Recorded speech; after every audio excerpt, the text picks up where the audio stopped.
बांझ औरत की कहानी। आज रानी जल्दी उठ गई क्योंकि आज का दिन उसके लिए बहुत महत्वपूर्ण था। अकेलापन दूर करने के लिए अपने लिए जिनका एक कारण घर लेकर आ रही थी। देखा जाए तो बहुत खुश भी थी और थोड़ी सी नाराज़ भी थी क्योंकि पिछले 7 साल की यादें उसे रात भर सोने नहीं देती थी और अब स्वस्थ बैठने भी नहीं देती थी। चाय का कप लेकर वह गैलरी में आकर बैठी और गुजरा हुआ कल उसके आंखों के सामने आने लगा। बेटा, तुम्हें ऐसे नहीं जाना चाहिए था। शादी होने के बाद उसे अंत तक निभाना आना चाहिए। ऐसा ही समझो कि तुम्हारा नसीब ही खराब है। कोई क्या करेगा? अगर माँ बनी सकती तो बात ही अलग होती। मैं माँ नहीं बन सकती, इसमें मेरी क्या गलती है? यह सब मेरे हाथों में है क्या? माँ नहीं बन सकती मतलब मैं इंसान नहीं हूँ क्या? मेरी कोई फीलिंग्स नहीं है क्या? मिनट मिनट में मेरा अपमान करने वाले, मेरा जीना मुश्किल करने वाले लोगों के साथ मैं जिंदगी कैसे बिताऊँ? वह जो कहेंगे वो सुनना। रानी और माँ की यह सब बातें चालू थी तब पापा आए। ये देखो बेटा, मैं तो एक कपड़े की दुकान पर काम करता था। अभी उम्र हो गई है तो कोई काम भी नहीं देता है। और तुम्हारा भाई हर्षल तो परदेश में अपनी गृहस्थी में मगन हो गया है। तुम कहती हो तो मैं तुम्हारे ससुराल वालों से बोलता हूँ, पर तुम अपने ससुराल वापस चली जाओ, ऐसा मुझे लगता है। नहीं पापा, कुछ भी हो जाए मैं उस घर में वापस नहीं जाऊंगी। वहाँ पर मुझे घुटन सी होती है। वहाँ मिलने वाला अपमान, बेइज्जती से मैं थक चुकी हूँ। शादी के पहले मैं मेरे पैरों पर खड़ा रहना चाहती थी, पर मेरा ग्रेजुएशन होते ही आपने मेरी शादी करवा दी। तभी मैंने आपके दबाव में आकर शादी की, पर अभी जब मुझे आपके सहारे की ज़रूरत है तो आप पीछे हट रहे हो। शादी के बाद लड़की ससुराल में ही शोभा बढ़ाती है। मायके में 4 दिन ही रहना अच्छा लगता है रानी। लोग क्या बोलेंगे? शादी मतलब कोई खेल नहीं है बेटा। पापा गुस्से में ही बोल रहे थे। उस घर वापस जाना अब मुमकिन नहीं है पापा। मैं आने के पहले से ही डिवोर्स पेपर पर सिग्नेचर करके आई थी क्योंकि उन लोगों को सिर्फ मुझसे बच्चा चाहिए था जो मैं उन्हें नहीं दे सकती।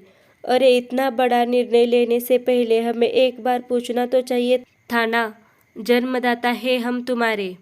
पापा, शादी होने के बाद मैं आपको बताती थी और माँ को भी कि कैसे चल होता है मेरे साथ वहाँ पर।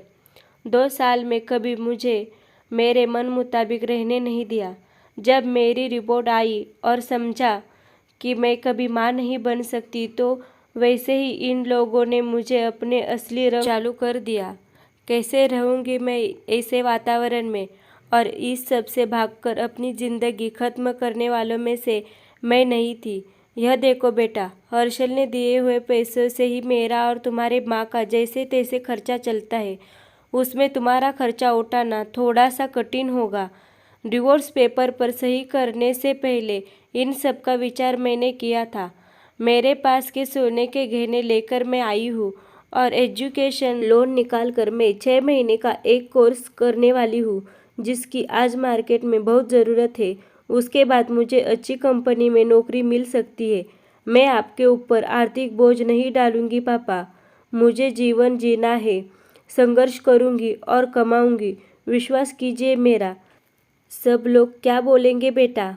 क्या जवाब दोगी उन्हें? माँ आंखों में पानी छुपाते हुए बोली। माँ बोलती थी कि वक्त आया तो सच क्या है बोल देना चाहिए। जब मुझे ससुराल में जानवरों के जैसा बर्ताव हो रहा था तब कहा गए थे यह लोग, समाज में बड़ा करो, शादी कर दो, बस इतनी ही जिम्मेदारी समझते हैं। बेटियों को बड़ा करके योग्य पढ़ाई देकर खुद के पैरों पर खड़ा करना यह माता पिता की ही जिम्मेदारी होती है ताकि आगे जाकर कभी खराब हालत हो तो उसे इस्तेमाल कर सके। तय किए मुताबिक रानी ने 6 महीने का कोर्स किया और तुरंत उसे एक अच्छी कंपनी में काम भी मिल गया। वो बहुत खुश हो गई थी। सब अच्छा चल रहा था। बीच में छुट्टी लेकर माता पिता को नज़दीक रहने वाले पर्यटन जगह पर घुमाने लेकर जाती थी। माता पिता बीच में ही दूसरी शादी की बात छेड़ देते थे। कई बार तो लड़कों को देखने के लिए भी बुलाया करते थे। एक लड़का तो डिवोर्स हुआ था तब भी उसे स्वीकारने के लिए तैयार था, पर पहली शादी ने ही इतने दुख दिए थे कि दूसरी शादी के लिए उसका मन तैयार नहीं था। ऐसा कितने दिनों तक अकेली रहोगी? जब तक हम दोनों हैं तब तक ठीक है, पर हमारे जाने के बाद तुम्हारा क्या होगा? सोचा क्या कभी? उम्र भी कितनी छोटी है तुम्हारी अभी, ऐसा उसके पापा उसे समझा रहे थे। माँ पापा, आप दोनों मेरी शादी का विचार करना बंद कर दीजिए। आप दोनों को खुश देखकर मैं खुश होती हूँ। मेरे दोस्त सहेलियाँ है ना मेरे साथ, क्यों करनी है दूसरी शादी भला? इतना आसान नहीं है बेटा। एक उम्र के बाद अकेलापन खाने के लिए दौड़ता है, माँ बोली। सच हुआ उनका ऐसा बोलना। आगे 2 साल में पहले माँ और 6 महीने में ही पापा का निधन हो गया। रानी अब अकेली हो गई। हर्षल भाई और उसकी पत्नी आए और साथ में चलो बोलकर औपचारिकता की, पर मुझे उनके साथ जाकर वापस बोझ नहीं बनना था। मदद के वक्त मेरे साथ खड़े रहो, इतना बोलकर मैंने उनको जवाब दिया।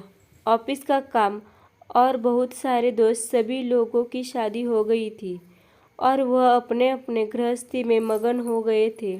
जीने के लिए कोई लक्ष्य मिल ही नहीं रहा था उसे। छुट्टी के दिन ऐसे ही एक मैगजीन पढ़ते समय उसे सिंगल मॉम पर एक बात पढ़ने के लिए मिली और उसे जीने का उद्देश्य मिला।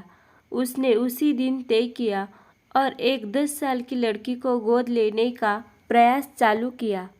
प्रक्रिया बहुत बड़ी थी, पर बोलते हैं ना, मन में इच्छा हो तो रास्ता मिल जाता है। वैसे वह प्रक्रिया पूरी हो गई और आज वही दिन था कि वह उस लड़की को लेने के लिए अनाथ आश्रम जाने वाली थी। उस लड़की को घर लाकर वह मां नहीं बन सकती, इस सोच पर और उस पर होने वाले सभी आरोपों को मिटा देना चाहती थी। तभी उसने निश्चय किया कि लड़की को बहुत पढ़ाऊंगी, खुद के पैरों पर खड़ा करूंगी और फिर शादी करवाऊंगी।